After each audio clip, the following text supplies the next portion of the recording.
Greetings, good evening, and welcome to Chennai Center for China Studies National Maritime Foundation book conversation on Tiananmen Square, the making of a protest by Ambassador Vijay Gokhale. The events that occurred at Tiananmen Square in 1989 not only set the course for China's politics, but also redefined its relationship with the world.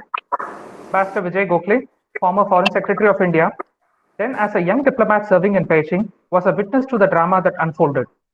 His new book brings an Indian perspective on an event in China's history that the Chinese government has been eager to have the world forget. Mapping these developments, Ambassador Gokhale today will offer a unique perspective on a crucial event in China's history that successive Chinese leaders have tried hard to erase from public and international imagination. To give a brief introduction, Ambassador Vijay Gokhale retired from the Indian Foreign Service in January 2020 after a diplomatic career that spanned 39 years. From Jan 2018 to Jan 2020, he served as India's Foreign Secretary. Pertinent to today's book conversation, he served as Ambassador of India to the People's Republic of China from Jan 2016 to October 2017. He has also worked extensively on matters relating to the Indo-Pacific region, with a special emphasis on Chinese politics and diplomacy.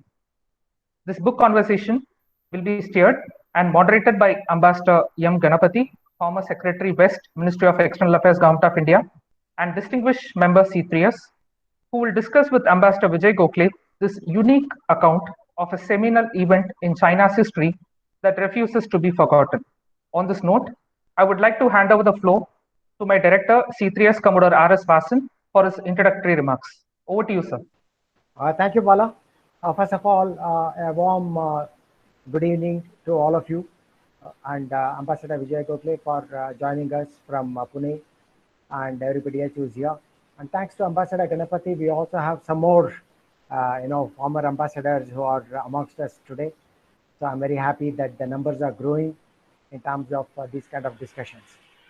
As I was mentioning earlier, we just had another very important discussion yesterday, again moderated by Ambassador Ganapathy, that was related to India-China relations, along with the Russia factor, or the other way around. As far as today's topic is concerned, I have not read the book, but I have seen the excerpts which were put up by Ambassador Gokhale. In fact, I think there was something which was reported even 5 hours ago. So I was going through that, and though I visited China on 4-5 occasions, I did not have an opportunity to visit Tiananmen Square, but I have been very interested in making up for this, sometime later. As far as Ambassador Gokhale is concerned, he's seen it as a young diplomat while he was posted there, and Ambassador Ganapathy was telling me that even Anita was also there at that time.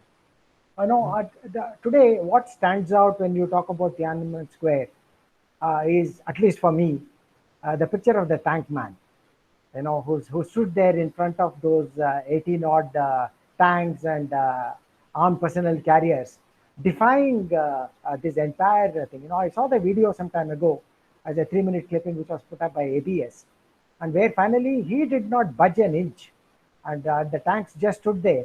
And it is the people who were surrounding the entire area, they came and pushed him and took him away. I do not know what happened. I'm sure Ambassador Gokhale will tell us if something happened to him and how it was resounded. Another stark reminder to us is that having looked at how they have contained dissent in Hong Kong and in China, in many places, in Xinjiang, if the same thing had to happen today in Tiananmen Square, the same tanks would have rolled over him, and even the pictures that were taken by various news channels would have been obliterated. I have no doubts about it. You saw what happened when they were trying to celebrate the 30th anniversary. Anything that was even remotely connected to Tiananmen Square on their WeChat and Weibo they used artificial intelligence and tools to spot the discussion, and it was all removed. So today the technological levels of China are such that they are able to control dissent and ensure that events such as the one which happened there, which of course did not happen overnight. It took some time, as Ambassador Gokhale will explain to you later, because he was there right there when it was happening. So this is a stark reminder of how things are controlled as far as such resistance is controlled in China. For of course the others, there are a lot of members of Chennai Center for China Studies who are also interested in the history, and not just that Tiananmen Square is important from 89, because you had to go back in history to see the importance of this, which was a translation, roughly translated as the gates to the heaven, which divided the forbidden city from this side of the Tiananmen Square, and it goes back to centuries where the Ming Dynasty and the Qing Dynasty were looking at it as something that were the gates, and it was only used by the emperors of those times. So, of course, the floor belongs to Ambassador Gokhale today.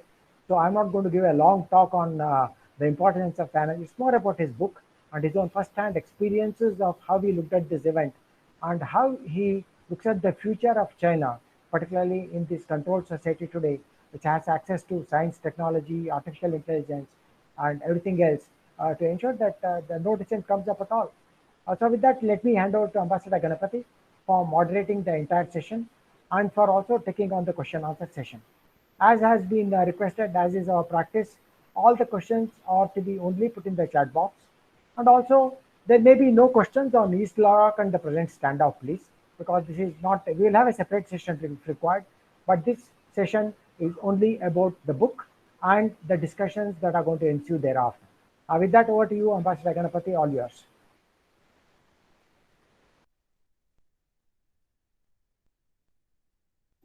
Because are you able to hear me? Perfect, sir. Yes, sir. Because I'm speaking on my mobile, the power has gone off here.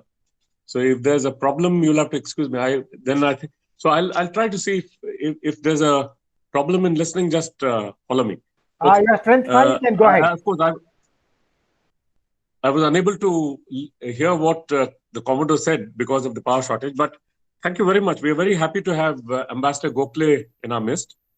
And it's a privilege to be the moderator of today's dialogue involving a highly distinguished member of the Indian Foreign Service and an outstanding and one of our finest diplomats. His knowledge of Chinese and of China is second to none. From a contemporary point of view, I should mention that Ambassador Gokhale is perhaps the only senior member among Indian diplomats to have been present during the two India-China informal summits at Wuhan and Mahabalipuram, respectively. His contribution in the final resolution of the Doklam crisis has been extensively reported. So he perhaps knows China better than many around. The title of his book, Tiananmen Square, The Making of a Protest, might leave many wondering on the current relevance of the topic. I, however, feel that the players involved in the final outcome of the protest has perhaps led to China becoming what it is today. The book is written in an easy and understandable style and is unputdownable. If the book would have been a work of fiction, it would have been highly rated thriller with its racy style and multiple intrigues. But it is the work of a committed historian. Ambassador Gokhale's book would be a good point of reference on China of the late 1980s with an insight into earlier developments and what was to follow. It is presented in a masterly and orderly manner, with one chapter flowing easily into the next. It addresses the issues of that day with conclusions based on evidence and not on misleading bazaar gossip. It should be a must-read for policymakers, scholars, and research interns dealing with China. The Communist Party of China, of course, will be celebrating its 100th anniversary this year in July. Thus, Tiananmen Square, the marking of a protest, is timely in understanding the significance of the student protest and of the role of the Chinese leadership of the day in responding to it and in shaping the course of the CCP future till today. Of course, it also brings out the importance of various departments in the Communist Party hierarchy, like the propaganda department, the defense and internal security department, among others. It also deals with the shaping of China's future economic and foreign policies then and in the future, among others. Most importantly, from a perspective, Deng Xiaoping and the Chinese leaders understood the significance of perestroika and glasnost and what they should not do. And that point shapes Chinese policies under the current leader, Xi Jinping. From a foreign policy perspective, Tiananmen was preceded by Mikhail Gorbachev's Vladivostok speech of 1986 and his visit to Beijing at the time of the protest. Of course, from a bilateral point of view, Prime Minister Rajiv Gandhi had visited China in December 1988. Of course, there were overtures to USA also from China. Last but not least, I should mention that the part played by the officers of the embassy in understanding, reporting, and analyzing the events as they unfolded based on evidence and hard facts and not on perception and padding has been reported in detail in the book by Ambassador Gokhale. A final point, as it happens in most cases, there were no Indian journalists based in Beijing to report on the Tiananmen developments. There were only two young reporters, as Ambassador Gokhale mentions, who landed there to report on the events. Readers in India, and of course those in other missions like us, had to depend on Western perceptions and prescriptions, which were more often than not misleading. Tiananmen Square, the making of a protest, corrects this distortion in large measure. For someone who has dealt with the Kremlin in most of his diplomatic life, for me, the book saw many a comparison in style to the communist leaders in Moscow and Beijing. In my case, I had to get the book on the Kindle because due to the lockdown, I couldn't get it, the hard copy. So I would say it was not unputdownable, but unsign-outable. I enjoyed reading the book in one sitting. I think with these words of introduction, may I request Ambassador Vijay Gokhale to take us through the Tiananmen Square and the making of a protest. Vijay, the floor is all yours. Thank you.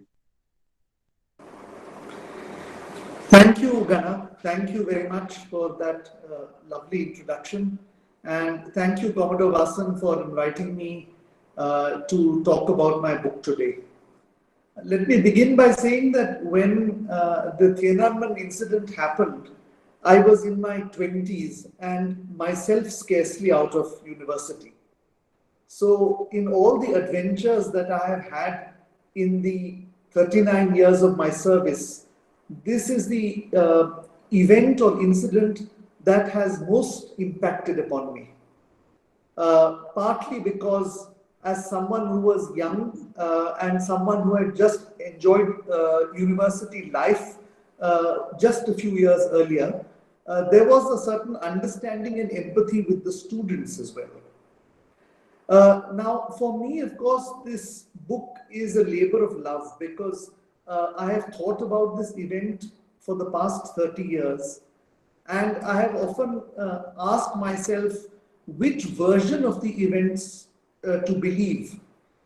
Should we believe the Western version of events, that there was this enormous upsurge of democratic feeling in the world's most populous country, and that we were on the verge of witnessing a revolution in what was the second largest communist country in the world? Because that was, and perhaps to some extent remains, the Western narrative. Or whether we were to believe the Chinese when they said that this did not have the support of the Chinese people as a whole, and it was just a very small group of what they called counter-revolutionaries who were conspiring to overthrow the communist system and the Communist Party of China. Or was it something entirely different? And that is in my trying to answer these questions forms the backbone of my book. When I started to write it, I had a choice to make. Should I make it entirely a personal memoir? Because I have lots of notes and, of course, lots of memories as well. Or should I make it a very academically well-researched book, which would be found very useful and which would have a lot of detail?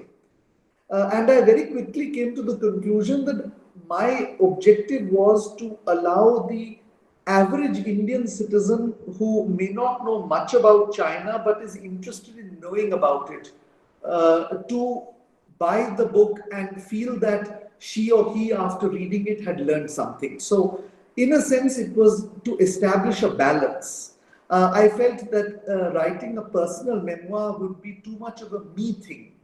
I was a nobody in this entire event or in this drama. On the other hand, an academic tome might make sense to a lot of people who are in research, but it wouldn't find a wider audience. So it was this struggle for balance that took me a while. And if I have achieved that, and that is for all of you to judge if you should buy the book, then I think I'd be a happy person.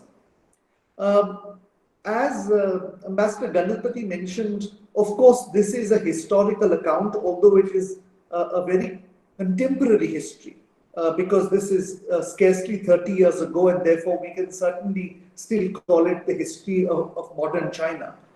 But it has a very contemporary relevance even today, for the simple reason that although the actors in the drama have mostly passed on, with the few exception of the student leaders, many of whom are in exile in the United States, Hong Kong or Taiwan or some other places, the drama itself, the play itself continues to run in the theater, because of course the Communist Party of China is still the ruling party.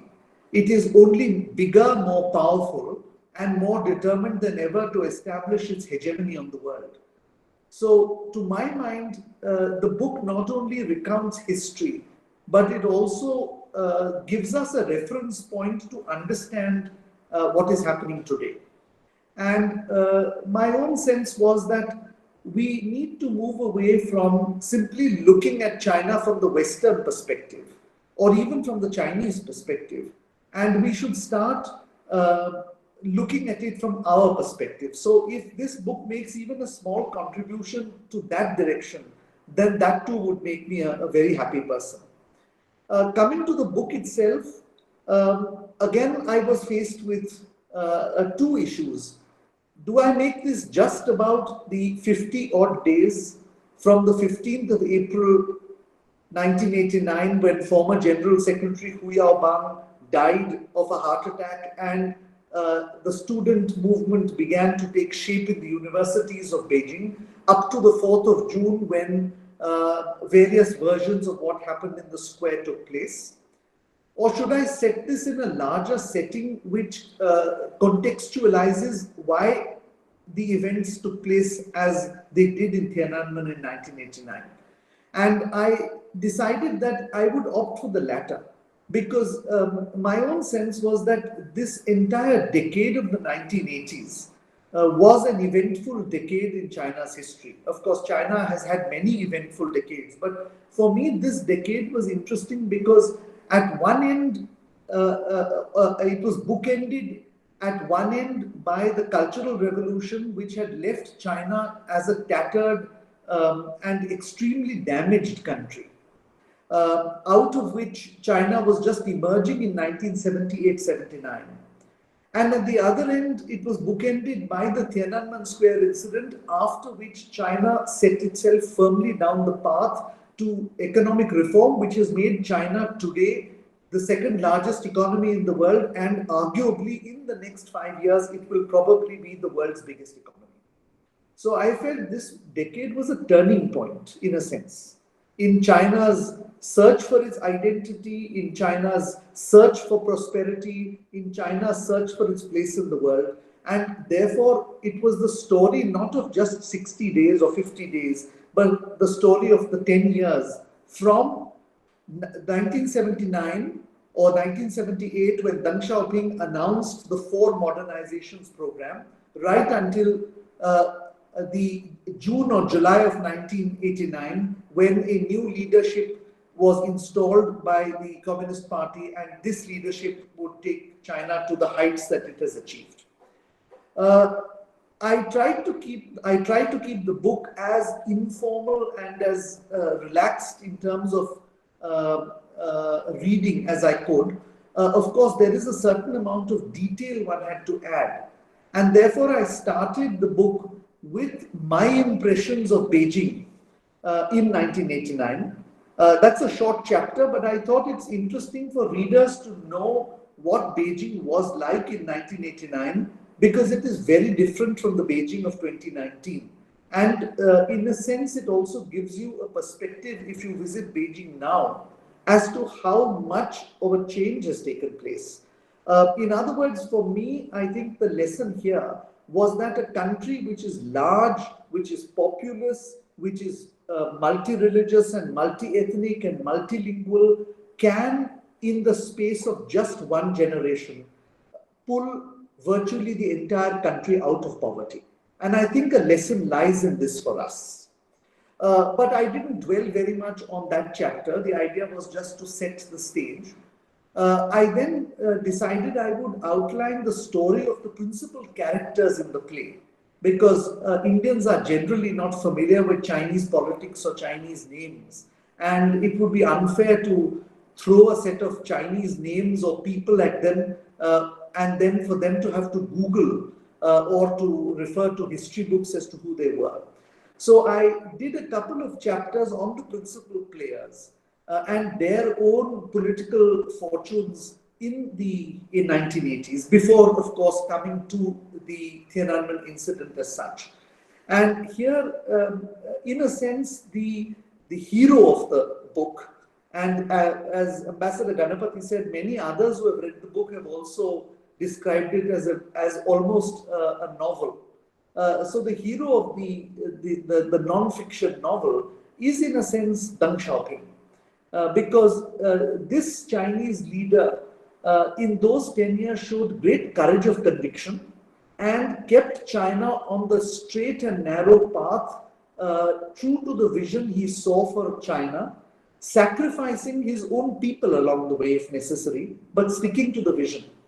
And as Gana has referred to the Gorbachev era and of perestroika and glasnost, I have often wondered that when Deng was doing this, where he was placing economic reform first, with political reform to come much, much later, it must have crossed his mind that the Soviet Union, which was the mother of all communist states, was trying the opposite experiment. That is, of glasnost, or freedom of political expression, coming before perestroika or that economic reform.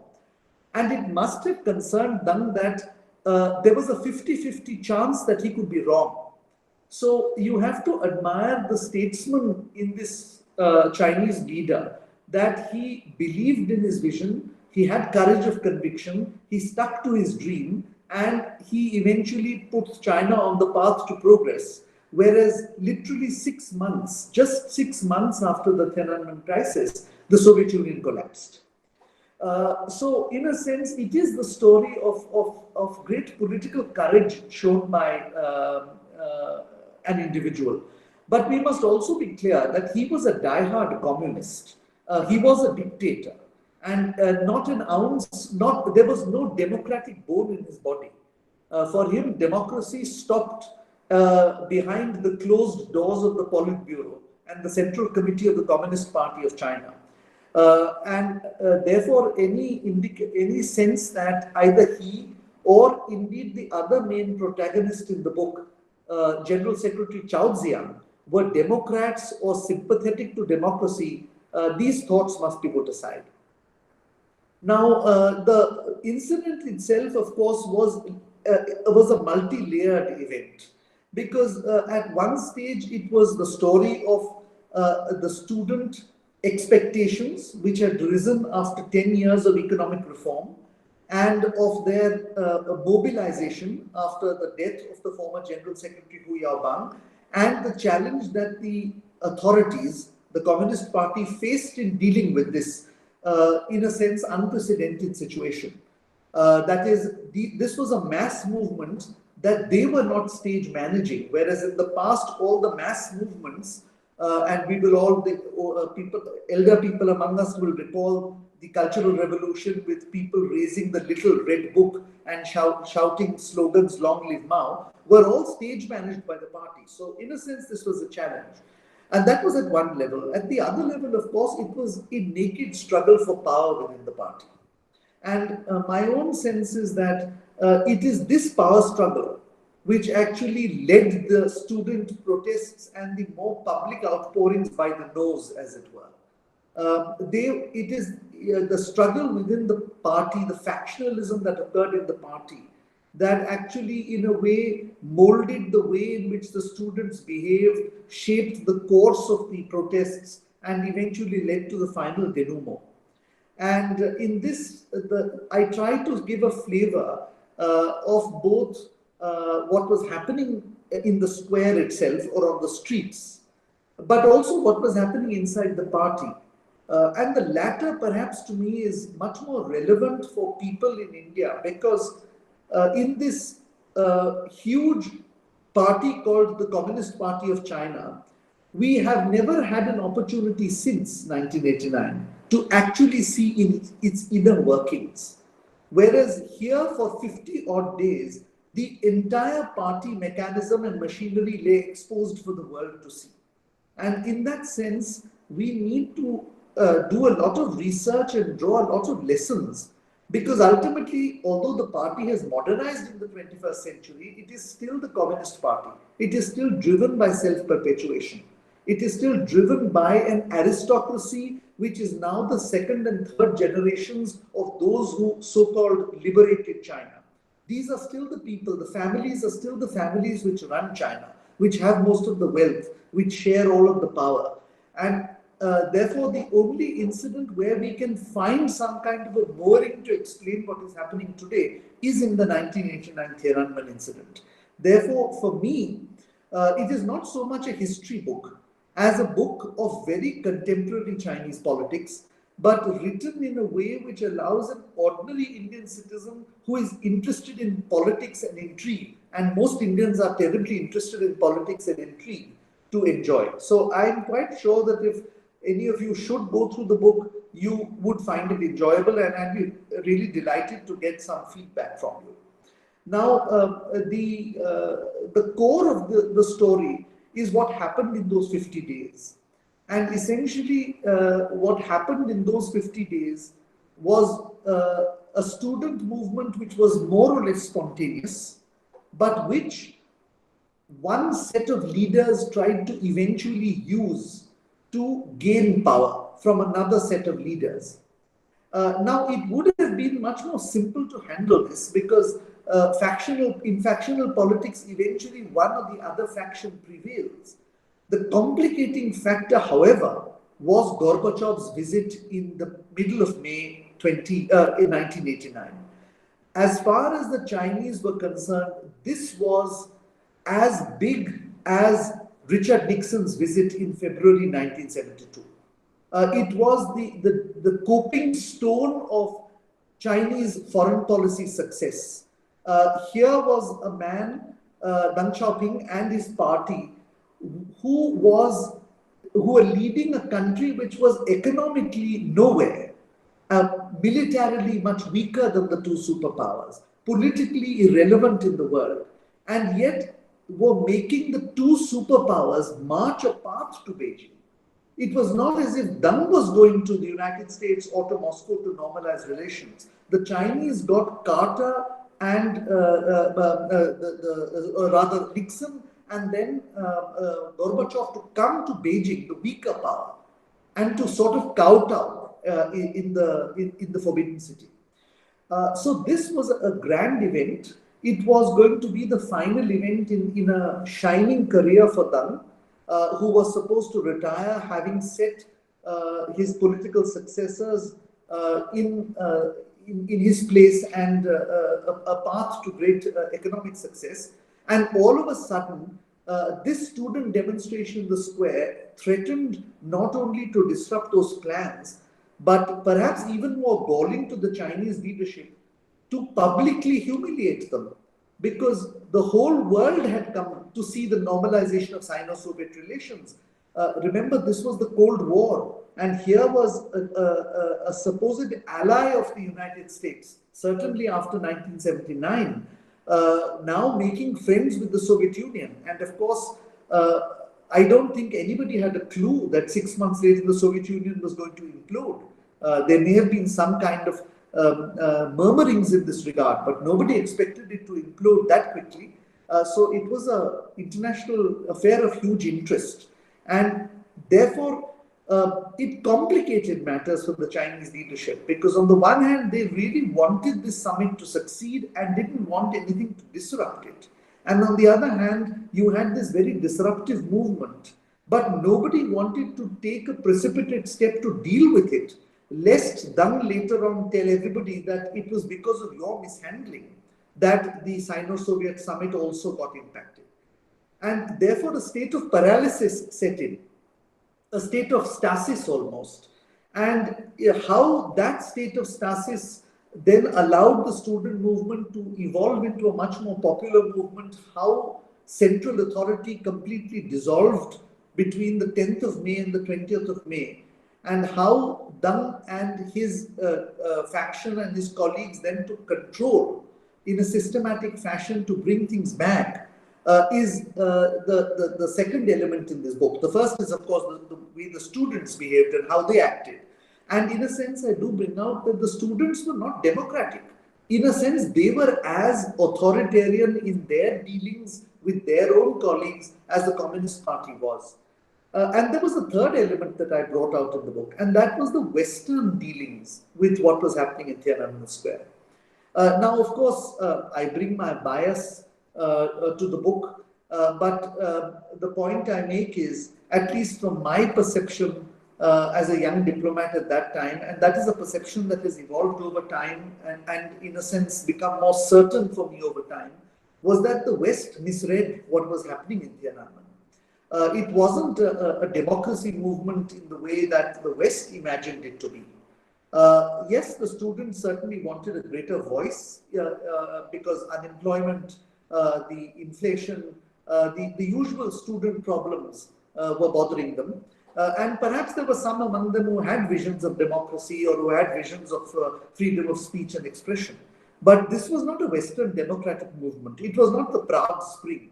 And more than that, it also took an ideological turn because Westerners tended to see this as part of bloc politics, as part of the Soviet bloc versus the free world politics.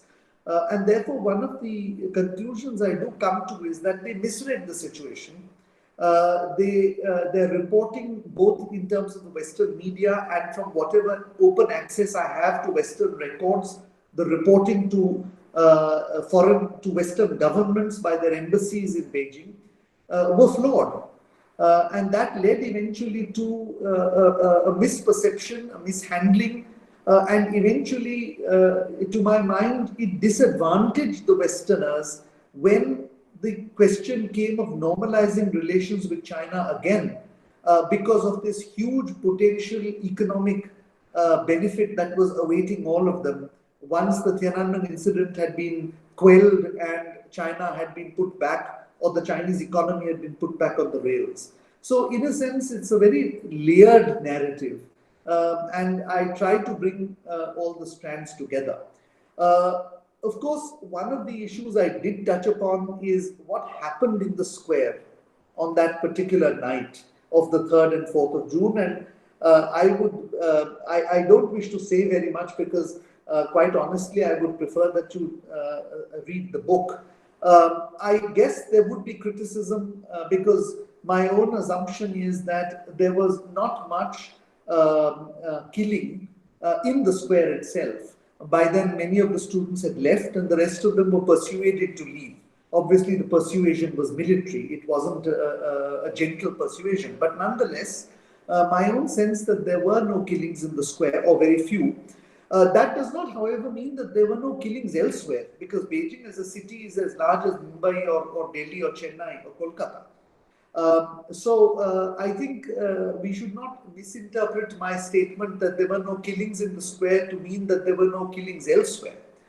But we have to also have a nuanced look at this, because while some of it was, of course, firing by the police and the army on civilians, there were also cases where the civilians took law into their own hands and attacked military convoys.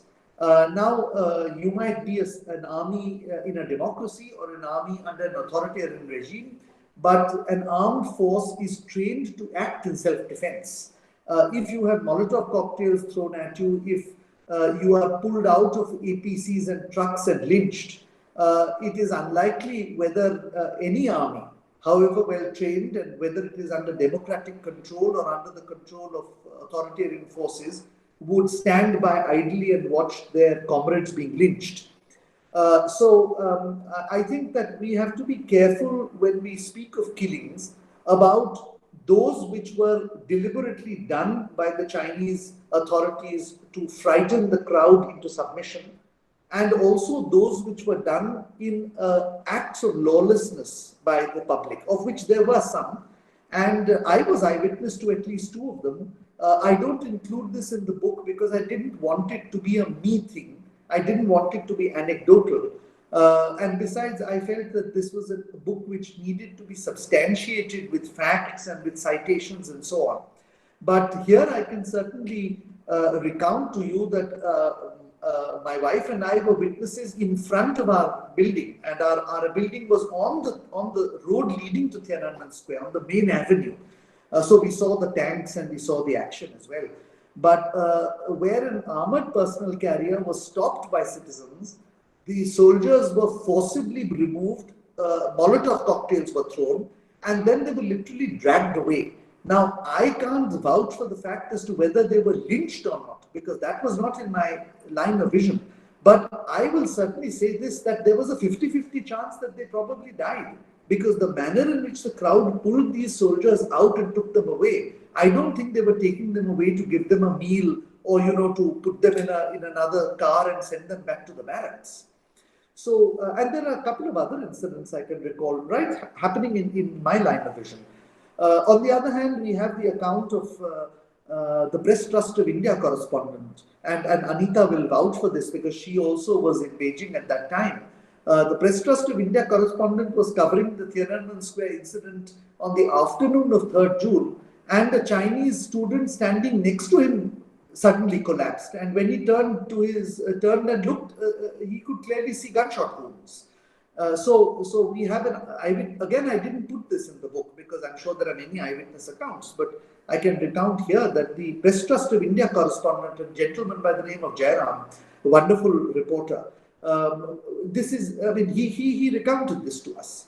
So at the end of it all, I thought that I had done a reasonably objective analysis, one that may not have come to any definitive conclusions, but which left the reader with some idea of what happened and probably whetted her or his appetite to read more about China. And if I have achieved that, I think I will be quite happy. Lastly, I do want to say that, there are many other accounts of Tiananmen Square, but perhaps this is the only account by an Indian of that period of time. India Today, of course, covered the events that happened in those 50 days, but that was more of a journalistic account. And I would also probably wonder whether there are any other accounts which were partly based on eyewitness accounts, because mine is a partly eyewitness account based book. And I certainly hope that it will be read by the younger generation of Indians, because as I say in the prologue to the book, we simply cannot any longer afford not knowing about 1.4 billion Chinese on the other side of our boundary. We have for too long been obsessed with the West, maybe because of our colonial past, maybe because English is easier to understand and speak than Chinese, maybe because Western politics are similar to our democratic politics, but we would be paying a very heavy price if, as Indians, and I don't mean scholars, and I don't mean politicians, and I don't mean civil servants, because they study China anyway. I mean, if ordinary Indians don't see what is happening in China today, don't take away the good things that are happening in China today, don't see the potential points of harm for us, and simply pretend as if this 1.4 billion is not something that we should be bothered about. So I hope that my book, to that extent, sort of encourages other young scholars to write about Chinese politics, not about India-China relations. There are plenty of books on that. About Chinese politics, about the Chinese economy, about the China of the 21st century, the technology revolution that is coming, the changes that are happening in terms of culture, in terms of thought, in terms of, and writing it in a style which is similar to mine, something which an ordinary Indian can pick up and read, rather than a tome which, has more reference end notes to it than the actual book. Dana, if you permit me, I think I will stop here, and I'd be happy to take any questions if there are any. Thanks, and thank you, Commodore Watson, once again for giving me this opportunity. Thank you, Ambassador, for this insightful presentation on your book. With this, we will be moving on to the Q&A session. I hope I'm audible. Perfect. Thank you. The first question is, Ambassador, can you please share on the role of factionalism that was happening in the party during the 1989 protest? Yeah, thank you, Bala. I think it is important and I think Tiananmen gave us a good reason to understand that the Communist Party of China is not a monolith. It is not simply a party led by one leader, whether that leader is Mao Zedong, whether it is Deng Xiaoping, or whether it is Xi Jinping, and the rest follow like ducklings behind the mother duck. If you read the history of the Chinese Communist Party from the 1930s onwards, it is all about the struggle between the factions for power. Mao himself was unable to gain power until the Zunyi Conference of 1935. From 1921, when the party was founded, to 1935, there was a struggle for power. Even after 1935, there were tussles within the party. And in the 1950s, at least two serious tussles took place.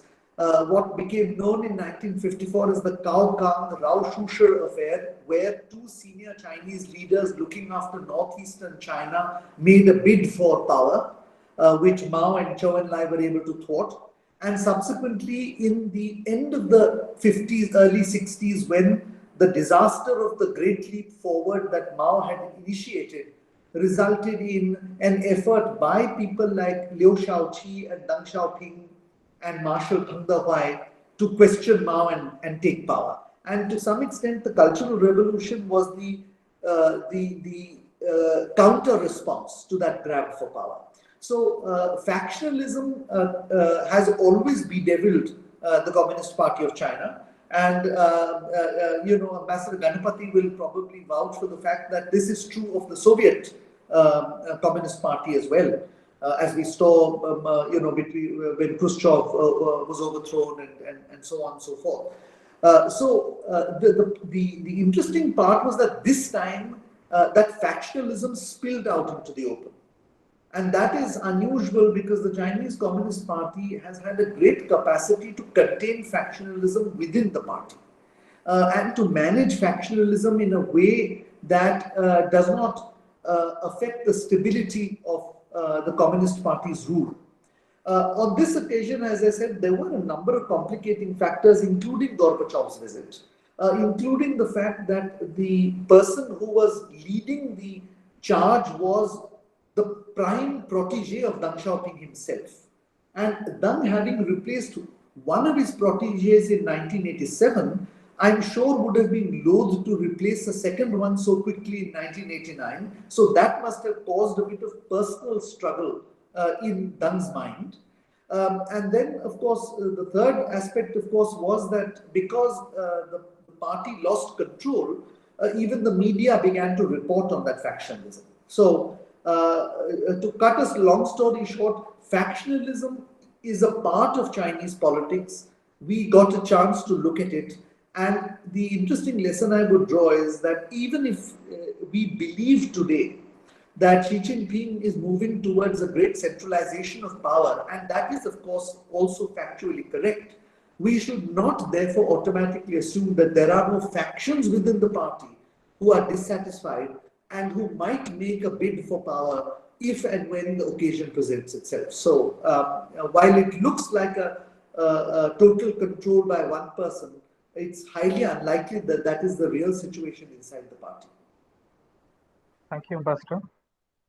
Ambassador, how does the present, I'll take this question. What was the international reaction and what effect it had on the Chinese society and on the protest, the 1989 protest? Yeah, that's a very interesting question. The Western reaction was clearly one of initially a sense of jubilation that this so-called democracy movement was going to take place in China. And after it was crushed, all the typical human rights related statements began to emerge from Western capitals. Remember, as I said, this is the Cold War. So the Soviets and the Soviet allies and the states which were sympathetic to the Soviet Union, on the other hand, were quite happy that the matter had been put down. Countries like India and so on were agnostic because remember, we had no skin in the game as far as the protests were concerned. But for us, it was important to know what political dispensation would follow because after 34 years, Prime Minister Rajiv Gandhi had made an historic visit to China. Relations appeared to be coming back on track. There was optimism at that time that we might be able to resolve the boundary question and other such issues. And the last thing we wanted was a derailment of that process because we had to deal with an entirely new, potentially with a new set of leaders. Now the interesting thing was how the Chinese looked at it.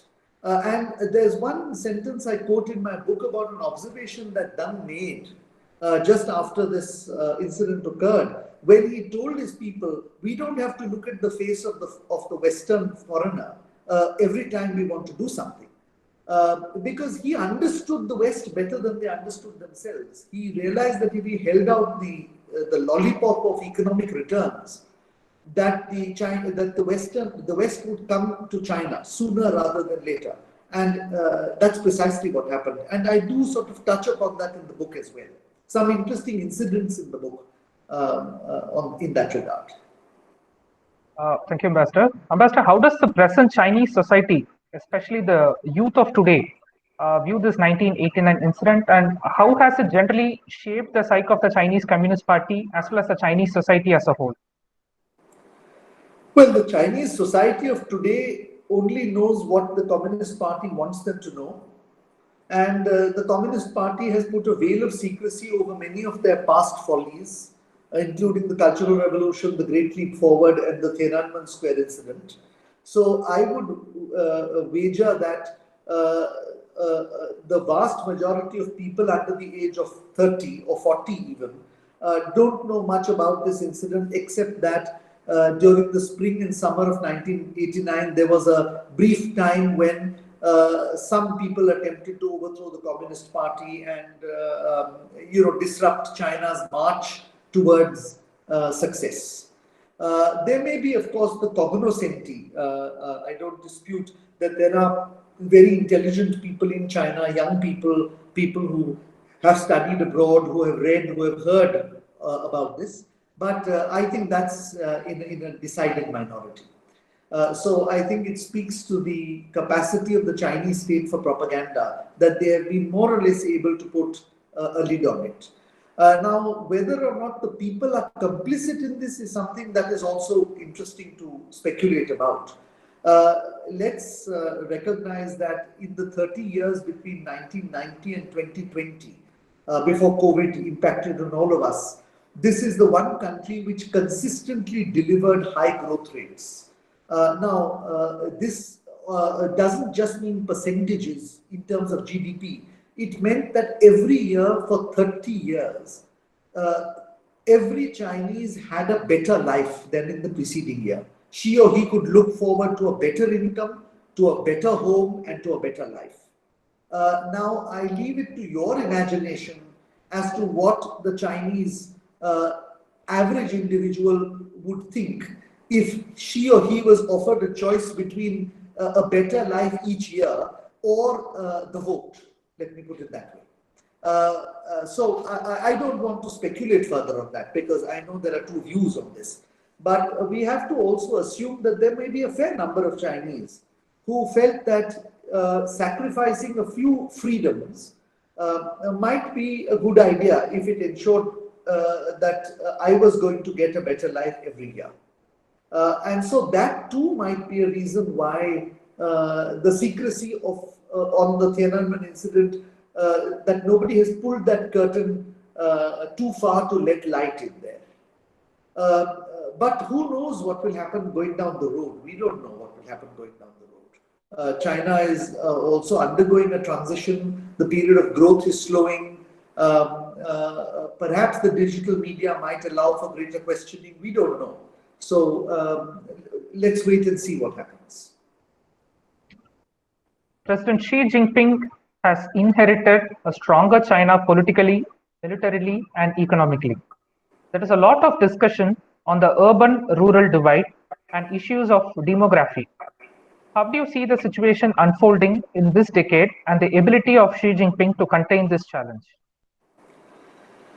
You know, there are two sides to the story. I mean, let's take demographics, for instance. This is the decade when China is going to begin its reverse slide. In other words, the number of births are going to be less than the number of deaths. The impact may come by the late 2030s or early 2040s, but that reverse slide has begun. Of course, in hindsight, it is easy to say that this might impact on the economy. But I have yet to see a sort of cost-benefit analysis of how China benefited, because there were 400 to 500 million less births in China as a result of the One China policy. And cruel as it may seem, because of forced abortions and so on, I would like to see a cost-benefit analysis purely from the analytical perspective, without being judgmental and without getting to the ethical or moral dimension of forced abortions. There is also the question of whether a population of 700 to 800 million, which is what China is likely to stabilize at, is in any way going to injure China's economy. There are two views on this. One view believes that China's growth depends on consumption, and that consumption will be impacted. On the other hand, we are moving into the world of artificial intelligence and the Internet of Things. The robot can do the work of 50 people. You don't necessarily have to have employment in terms of human bodies. So arguably what 1,400 million Chinese were doing today may be done by 700 million Chinese tomorrow with the same level of productivity as 1,400 million were doing in 1990. So that too might not mean that China would suffer greatly in economic terms. So I think that the China of today faces some serious questions. The low-hanging fruit have all been picked. To my mind, the biggest question is, can you have a situation where the economy continues to liberalize, prosperity continues to come to the people, but the political system continues to regress further and further into an authoritarian system? Whether or not that is a sustainable situation. But we must not approach that from the Western perspective, because Chinese civilization and Chinese society have tended to be authoritarian by nature. And I don't mean authoritarian in the Western sense, but in the sense that they revere authority figures. They prefer order and a certain predictability in their lives. They've seen a lot of chaos, a lot of disruption in the first 30 or 35 years of the People's Republic of China. They yearn for that stability, predictability, provided it guarantees them a better life year after year. So I think the jury is out. And I think this is a question which Indians ought to consider very deeply from our perspective, because if we make the wrong decisions, as and when that change comes in China, it could cost us dearly. If we make the right decisions, it might benefit us greatly. But what is certain is we can't make the same decisions as the West, because the West and China are in a zero-sum game. China gains, the West will lose. We are not in a zero-sum game with China. China may gain more from the West than we gain, but we are also gaining from the West. In a sense, we are also in a zero-sum game with the West. China and India are rising together. China is rising much faster, but we are not in the same game as the West is with China, and therefore it behoves us to think very differently. Ambassador, this is a question from Ambassador Ganapati. He has asked, Ambassador Gokhale, you have mentioned that there has to be more readings and writings on China. In this context, would you like to comment on the importance which we need to accord to the Chinese language in our universities and schools? Are we doing enough? Of course, we at C3S have a Chinese Mandarin course successfully running the 4th cohort, which is going on. Your views, please, sir, on this. I think there's a growing number of scholars interested in China, and I've either met or heard a number of younger scholars who are really outstanding on China, doing research. As Ambassador Ganpati knows, regrettably, among all the major powers, and I certainly consider India to be a major power, we are a civilizational power, we have the weakest links between the strategic community and the government. And for that, the blame cannot solely be put on the government. Yes, the government, we have all the problems of access and so on. But the strategic community in the West, for instance, is not supported by the government. It is supported by big business. It is supported by endowments from companies and business families which have accumulated wealth over generations and now believe that knowledge creation is beneficial not only to their business but to society at large. I mean, we have to only think back to Carnegie and Brookings. We have to think of the great institutions in the United Kingdoms, in Europe, and so forth. Now, unless that happens, the really good scholar will sell herself or himself to a risk management company, or will join a consultancy company, or will join the business development wing of a major company. Why would she or he slave it out doing research, begging for research grants, when they have an outstanding knowledge of the Chinese language and an understanding of Chinese politics, economy, technology, society, or culture? So it behoves on the Indian elites, and I don't just mean the political elite, I mean the business elite, the social elite, the cultural elite, to find ways to encourage Chinese scholarship. Because I don't think the great writings are going to come from people like me or Ambassador Ganapati or Ambassador Anita Nair. At best, we can contribute our experience. And yes, I think experience is important.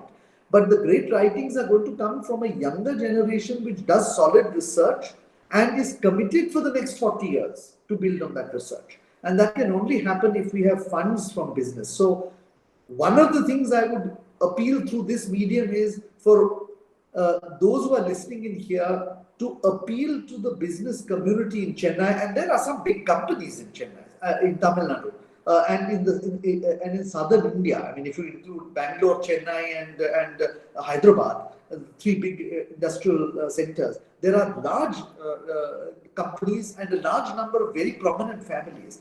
Please do appeal to them to support China studies. We cannot any longer risk the lack of understanding on China to endanger what, in my view, is going to be the single most important relationship for India. It's going to be more important than the Indo-US relationship and more important than the Indo-Russian relationship. And we will be failing if we don't have the scholarship to support this. Thank you very much, Ambassador, for comprehensively answering this question. I also take this opportunity a few seconds to note that in a successfully 4th cohort of the Chinese Mandarin class, our youngest ardent Mandarin learner is on a sweet side of 80 plus. Shri L.V. Krishnan sir, who is a nuclear scientist also. So this is something that I'm very glad to note here, this forum.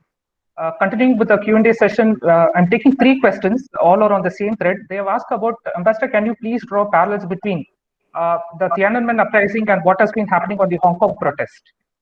What protest? The Hong Kong protest. Hong Kong, okay, yeah. Well, first of all, I'm delighted to know that one of your members is learning Chinese, even though he's well into his senior years, and I fully applaud this. The other day, somebody asked me what I was going to do after retirement, and I told them I don't see what I've retired from. I've retired from the diplomatic service, but I now want to be known as a writer and as an author. I don't care about my past life anymore. So I have taken to studying China in a big way. And I don't think the age is any bar to this. I think it's just a mental attitude that once we stop learning, we stop learning. But I think you can learn at any age. So I hope I have the same enthusiasm at the age of 80. But coming to Tiananmen and the Hong Kong protest, I think the Hong Kong protest is important. Anita and I were in Hong Kong at the same time. And that was also a very interesting time because when we were there, that was the time when Deng Xiaoping decided that he was going to take Hong Kong back. And Prime Minister Margaret Thatcher had to literally come down to China and say that, okay, we will reach an agreement on this. Now, the point I'm making here is that Hong Kong was very different from this Hong Kong. The outcome of the Deng-Thatcher meetings was the basic law on Hong Kong, and that was that for 50 years after 1997, the basic systems in Hong Kong would not change.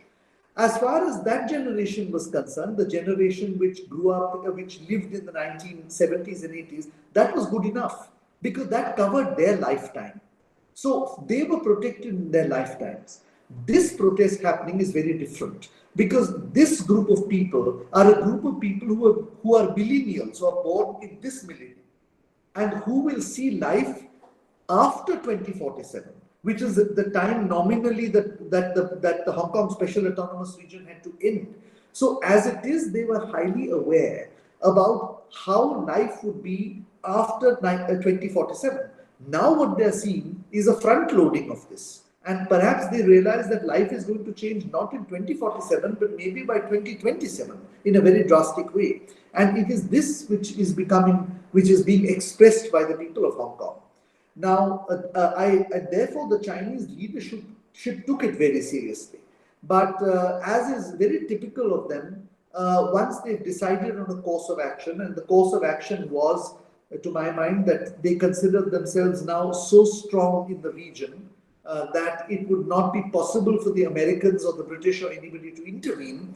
They decided that they will nip this in the bud with all the force at their command. And essentially, that's what they've done. They've, of course, preferred to go down the legal parliamentary route, supposedly. They've enacted and enforced laws which are draconian. But we should not have any illusion that if they have to use force, they will use force. I think this is a message to their own people back home that not to entertain ideas for democracy. This is a message to the people of Taiwan that if you declare independence, we will take military action, and it is a message to the West, come get me if you can, but I don't think you can get me. So there are multiple messages here, and I think those messages are being studied in various capitals at the moment.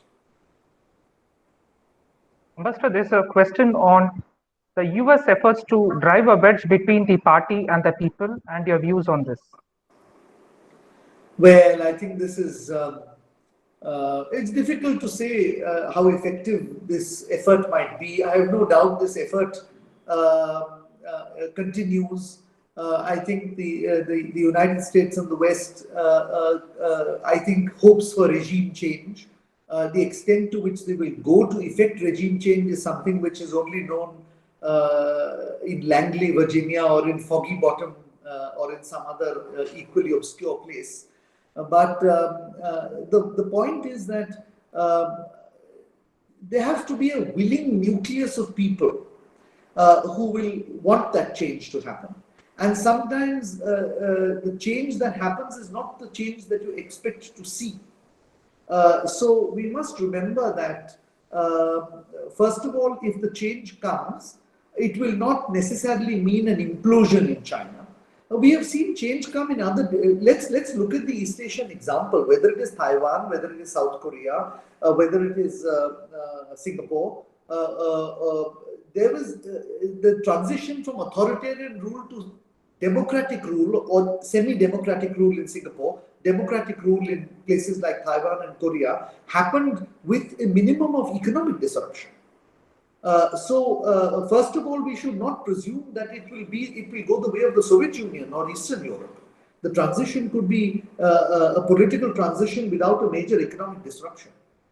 Secondly, we should not confuse certain basic views that the Chinese have about themselves with communist ideology. This is the view of the Chinese people, a proud people who have a proud civilizational view of themselves and who genuinely believe that the West exploited their weaknesses in the 19th and early 20th centuries to reduce them from being a major power to a minor power. And frankly, as an Indian, I can relate to this. Very often our own nationalism springs from our pride of our previous civilization and our desire to restore that civilization, not in terms of the past, but certainly as a major power today, as a major economic power, as a major military power, and so on. So if we look at that from that perspective, we must not confuse views that Chinese hold today, the young Chinese, to be communist views. What I'm trying to get at is a change of regime may not mean that the Chinese will give up certain nationalistic claims, including the claim to Arunachal Pradesh. And that, I think, is something we must bear in mind. Thank you, Ambassador. With greater access to the world, can there be another protest of a Tiananmen type among the Chinese people? Is it to avoid such outbursts that Xi Jinping is hard selling the Chinese dream? Well, I don't think I could predict that, but if I would, I'd sell it to some Western multinational for a few $1 million. So I'm not going to answer that question because I can't, frankly, and I might look stupid in a couple of years. So I'm going to duck it. I'm sorry. Ambassador, there's another question. It's on what difference do you see in your interactions with China during the times of 1989 and during your stint as Foreign Secretary during the 2016-17 period? That question I am also not going to answer because that's the subject of my second book. So I would request all your listeners to wait for that book. That book also, I hope, will be published before the end of this year, and it will answer all your questions definitively. So my request is to your listeners is please first buy my first book and read it, and then we wait for the second book. Thank you, Ambassador. But on a more serious note, I think that's a very important question, and it is precisely that question that I set out to answer in my next book. Because I think that's a key question. Has China changed? And therefore, the way in which we deal with China, must it change or must it not? And if it must change, how do we change it? I think this is the basic question in my mind, certainly, and in the questioner's mind as well. Thank you, Ambassador. We hope the Q&A session will provide you enough ingredients for your third book also, I suppose. Ambassador, another question. If you look at the present day China, President Xi Jinping has erased so many things that Deng Xiaoping has brought, especially, say, for example, like the merit, terms of office and everything, the cardinal principles that Deng Xiaoping tried to bring in. How does the party as such view this? Yeah, so, that forms the last chapter of my book because I wanted to link the Tiananmen incident to the current developments. And it can, look, there are two views about this. One view, of course, is that, Xi Jinping is just becoming another Mao Zedong. And therefore, there is a fundamental difference between Deng Xiaoping's approach to Chinese politics and to China and the current leaders. But there is another point, and I make this point. There is a thread that runs continuously from Mao through Deng to Xi, which is the supremacy of the party comes above all else. And in this, there is no dilution, nor is there any difference of opinion in my perspective. Others could differ. In my perspective, between Mao, Deng, and Xi, the methods differed. The politics of it differed, but the theoretical the core issue remains how to perpetuate the supremacy of the Communist Party, and they, in that looked at it from that context. Xi is no different from Deng, and Deng was no different from Mao, and that actually is the way. This is the way I tie in what happened in Tiananmen to what's happening today. And that the question is therefore, frankly, this question is the only relevant one. And that's why I say that it is not just a historical account. This is a historical account with a direct contemporary relevance. And that's why I also wrote this book. And that's why I wrote that last chapter as well. Thank you, Ambassador. The last question for the Q&A session is on, Ambassador, on your experience, do the Chinese still have the middle kingdom or the center of the universe syndrome? Without a doubt. Without a doubt, the Chinese believe that they are a superior power. They do, of course, accept that India has a civilizational history, but their whole approach is to behave like the overlord and to have a series of tributary or vassal states. Now, the extent to which countries become vassal states or not is a matter of both history and futurology, in the sense that we know historically which parts of the world, or which parts of Asia rather, were in vassalage. We don't know in the future whether more countries are going to go into vassalage or not. India was never part of that constellation, but in the 21st century, we don't know what is going to happen. But the Middle Kingdom syndrome is very much there, and that's one of the, it leads to the previous question. We must not assume that this is a communist idea. This is the thinking of the Chinese people, whether those Chinese become democratic, whether they remain communist, or whether they go back to establishing a monarchy. This will run as a thread through Chinese civilization, and we have to deal with that.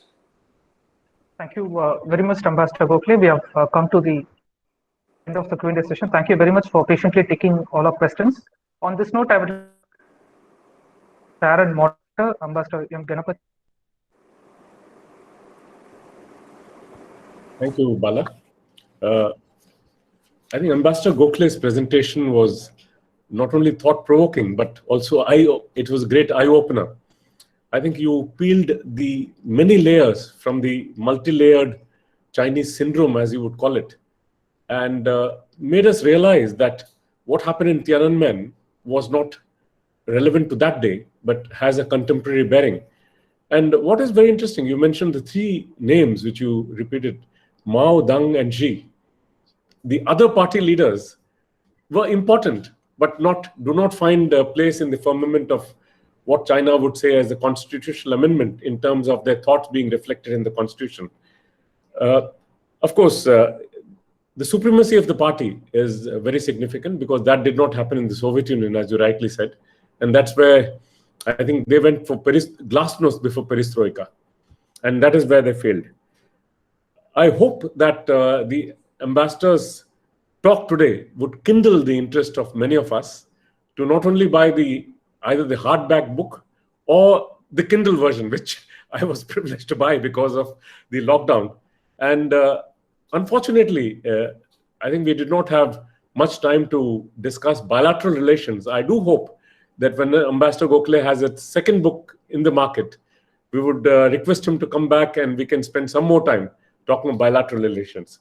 I think with these words, may I thank Ambassador Gokhale for an excellent presentation of not only his own book, but also of what China is, what China holds, and what China would be. Thank you very much, Vijay. That was wonderful. Thank you very much. Thank you, Gana, and thank you, Commodore Vasan, and all those, including Mr. Balasubramanian, organized who set this all up. I appreciate your giving me this opportunity. Thank you. Thank you, Ambassador. May I now request my colleague, Ms. Nisha, to formally present the vote of thanks. Over to you, Nisha. Thank you, sir. Books have the unique ability to transport a reader through the author's memory and thought processes, and allows us to journey alongside him as he pieces together an event in history. What a unique privilege we have had this day to converse with the author of such a gripping book, Shri Vijay Gokhale, former Foreign Secretary, Government of India. As he combined his tremendous experience and astute perspectives regarding the Tiananmen Square protest in this book conversation today. Sir, we thank you for taking time out of your schedule to address this audience, and we look forward to having you share your valuable insights with us again in the near future. We were honored to have Ambassador M. Ganapathy, former Secretary West, Ministry of External Affairs, Government of India, to assume his role as moderator for this book conversation today. Sir, it is always a pleasure to listen to you as you introduce the subject and paint us a background with examples and anecdotes from your vast experience. We wish you the best and would be delighted to host you again at C3S. C3S owes a great deal of its success to the profound leadership provided to us by Commodore R.S. Vasi, Indian Navy retired and Director. So, we are ever grateful to the vision and foresight you bring to this new tank as we navigate the tempestuous waters of international relations. Thank you for leading by example and inspiring us to go above and beyond. CPS is honored to build research on the steady foundations of intellectual reasoning and strategic thought established by the members of C3S. You have taught us researchers the skill of patiently excavating a topic and presenting facts in their most succinct and structured form. We extend our gratitude to you for the support and inspiration you readily provide. Our heartfelt thanks to all the members of the audience. You have played an important role of listening and questioning, which has greatly enriched today's proceedings. We thank you for your added support and hope to see you at all our future events. And finally, to the team that makes our ideas and visions a working reality, I thank my colleagues, the members of Team CPS, Mr. Balasubramaniam and Ms. Padma Shri, for their sincere work and tremendous efforts, which have resulted in the successful completion of yet another event at C3S. Thank you all once again, and thank you. Thank you.